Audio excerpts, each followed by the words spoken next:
Guru Purnima special या मंगल प्रसंगी अगदी नैवेद्य म्हणून त्याचबरोबर प्रसादासाठी अगदी मोजक्या साहित्यामध्ये परंतु स्वादिष्ट सुगंधित चवीला अप्रतिम होणारा आणि तोंडात टाकताच विरघळणारा हा गोडाचा शिरा आज आपण बनवणार आहोत. गुरुपौर्णिमेच्या भक्तिभावाला अधिक गोडवा देणारा हा प्रसाद तुम्ही पाहू शकता. अगदी पाहता क्षणी खावासा वाटणारा, तोंडात टाकताच विरघळणारा खूप छान असा तयार झाला आहे. त्यामुळे पटकन रेसिपीला सुरुवात करूया. सो हाय, मी कविता. मी घेऊन येत असते तर रोज दुपारी 12 वाजता अशाच नवनवीन आणि अगदी स्वादिष्ट रेसिपीज. त्यामुळे चॅनलला सबस्क्राईब केलं नसेल तर सबस्क्राईब करा. सर्वांना कविताच किचनतर्फे गुरुपौर्णिमेच्या खूप खूप शुभेच्छा. आणि आज आपण गुरुपौर्णिमा स्पेशल नैवेद्यासाठी हा गोडाचा शिरा बनवत आहोत. त्यासाठी या ठिकाणी आपण पाऊण वाटी वितळलेलं साजूक तूप घेतलेलं आहे. त्यापैकी अगोदर आपण काही साजूक तूप वापरणार आहोत. त्यानंतर त्यामध्ये टाकायची एक केळी छान अशी परतवून घ्यायची. बऱ्याचदा हा प्रसादाचा शिरा खूप वेळानंतर तो थोडासा काळा पडतो, तर अशा वेळी तुमची जर केळी तुपामध्ये छान अशी परतवून घेतलेली नसेल तरी देखील तो शिऱ्याचा रंग बदलतो. त्यामुळे शिरा छान असा परफेक्ट राहावा यासाठी केळी छान अशी तुपामध्ये परतवून घ्यायची. साधारणतः 3 ते 4 मिनटं व्यवस्थित अशी तुपामध्ये परतवून घेतल्यानंतर यामध्ये टाकलेला आहे 1 वाटी बारीक रवा घेताना 0 नंबरचा रवा घ्यायचा. छान बारीक रवा घ्यायचा. त्यानंतर आता केळीमुळे हलकासा रवा हा तळाला चिटकू शकतो, यासाठी एकसारखं हलवत राहायचं म्हणजे तळाला चिटकत नाही. हे पहा, अशा पद्धतीने गॅसचा फ्लेम हा पूर्णपणे कमी करायचा आणि मंद ते मध्यम आचेवर छान असा हा रवा परतवून घ्यायचा. आता हा रवा तळाला चिटकत आहे केळीमुळे, त्यामुळे पुन्हा एकदा मी 1.5 चमचा या ठिकाणी साजूक तूप टाकलेला आहे. जास्त साजूक तुपामध्येच मी हा शिरा बनवते, कारण खूप सुगंधित हा शिरा बनतो. आणि अगदी प्रसादाचा शिरा म्हटलं की सगळं प्रमाण बऱ्याचदा आपण एकसारखं घेत असतो, परंतु अगदी घरगुती हा प्रसाद मी बनवत आहे.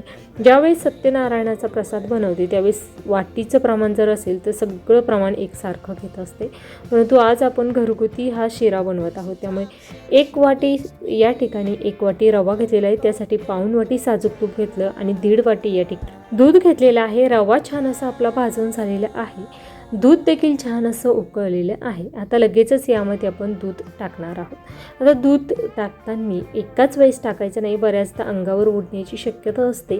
त्यामुळे 2-3 वेळेस करून आपण थोडं थोडं करून हे दूध वापरणार आहोत. आता या ठिकाणी सांगितलेलं सगळं साहित्य प्रमाण तुम्हाला एवढंच घ्यायचं आहे. फक्त साजूक तुपाचं जे प्रमाण आहे ते या ठिकाणी 1 वाटी रव्यासाठी मी पाऊण वाटी घेतलेलं आहे. ते पाऊण वाटीऐवजी अर्धी वाटी घ्यायचं असेल तरी देखील घेऊ शकता, परंतु पाऊण वाटी साजूक तूप वापरून जेव्हा तुम्ही हा शिरा बनवशाल त्यावेळेस तो शिरा अगदी परफेक्ट असा तयार होतो. सगळं दूध टाकल्यानंतर त्यावर झाकण ठेवून 2 मिनटं मी वाफ काढलेली होती. छान असा वाफवून घेतलेला आहे. त्यानंतर या वाटीच्या मापाने मी साधारणतः पाऊण वाटी एवढी साखर टाकलेली आहे. आता साखरेचं प्रमाण जर तुम्हाला कमी अधिक करायचं असेल तरी करू शकता. तुमच्या गोडाच्या अंदाजानुसार तुम्ही हे प्रमाण थोडंसं कमी अधिक करू शकता. हे पहा, अगदी छान व्यवस्थित असं मिक्स करून घ्यायचं.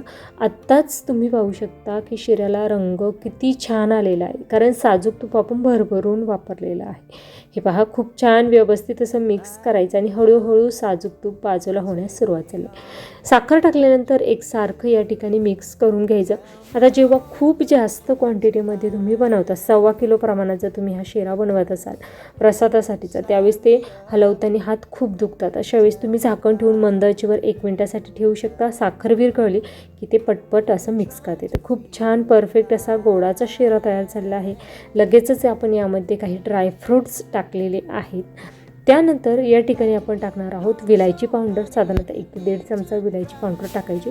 सगळं छान असं मिक्स करून घ्यायचं आणि जे साजूक तूप आपण ड्रायफ्रूट्स तळून थोडंफार राहिलेलं होतं ते देखील यामध्ये ॲड करणार आहोत. म्हणजे पूर्ण आपण या ठिकाणी पाऊण वाटी साजूक तूप या ठिकाणी वापरलेला आहे आणि खूप छान असा आपला हा शिरा बनवून तयार झाला आहे. तोंडात टाकताच विरघळणारा हा प्रसादाचा शिरा गुरुपौर्णिमा स्पेशल आपण तयार केलेला आहे. गुरुपौर्णिमा स्पेशल नैवेद्याच्या आणखीन काही रेसिपींची नावे तुम्हाला माहिती असेल तर कमेंटमध्ये नक्कीच सांगा. नक्कीच त्या रेसिपी देखील आपण उद्याच्या भागामध्ये बनवूया. खूप छान परफेक्ट शिरा तयार झाला आहे. गरमागरम आपण तो डिशमध्ये सर्व करू. रेसिपी आवडल्यास लाईक करा, जास्तीत जास्त शेअर करा आणि प्रत्येक रेसिपी अशाच पद्धतीची आपण डिटेलमध्ये शेअर करत असतो. त्यामुळे चॅनलवर नवीन असाल तर सबस्क्राईब करून ठेवा, जेणेकरून प्रत्येक रेसिपीची नोटिफिकेशन तुमच्या मोबाईलवर येईल. त्याचबरोबर कमेंट करायला विसरू नका. कमेंटसोबत हाईप देखील नक्कीच करा. हे पहा, खूप छान असा आपला हा प्रसादाचा शिरा तयार झाला आहे. आणि हो, या ठिकाणी तुम्हाला शिरा तयार झाल्यानंतर पातेल्यामध्ये थोडंसं तुळशीचं पान देखील ठेवायचं आहे. खूप छान परफेक्ट अशी आपली ही रेसिपी तयार झाली आहे. रेसिपी शेवटपर्यंत पाहिल्याबद्दल धन्यवाद.